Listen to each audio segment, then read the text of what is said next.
ഇന്ത്യക്ക് കീഴിലുള്ള പ്രദേശങ്ങൾ ഉൾപ്പെടുത്തി 100 രൂപ നോട്ട് പുറത്തിറക്കിയ നേപ്പാളിന്റെ നടപടി ഏകപക്ഷീയമാണെന്നും അംഗീകരിക്കാനാവില്ലെന്നും വിദേശകാര്യ മന്ത്രാലയം.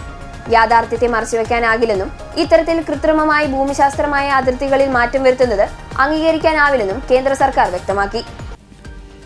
ഇരു രാജ്യങ്ങൾക്കുമിടയിൽ വിഷയം ചർച്ച ചെയ്യുന്നുണ്ടെന്നും അതിർത്തിയെക്കുറിച്ചുള്ള സംഭാഷണം തുടരുകയാണെന്നും സർക്കാർ വൃത്തങ്ങളെ ഉദ്ധരിച്ച് NDTV റിപ്പോർട്ട് ചെയ്യുന്നു.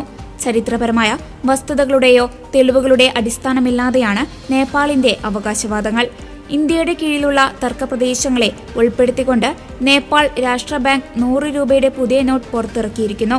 കാലാപാനി, ലിബുലേഖ്, ലിംബിയാതുര പ്രദേശങ്ങൾ ഉൾപ്പെടുത്തിക്കൊണ്ടുള്ള പുതിയ ഭൂപടമാണ് നേപ്പാളിന്റെ 100 രൂപ നോട്ടിൽ ഉൾപ്പെടുത്തിയിരിക്കുന്നത്. പഴയ ഗവർണർ മഹാപ്രസാദ് അധികാരിയുടെ ഒപ്പാണ് നോട്ടിലുള്ളത്.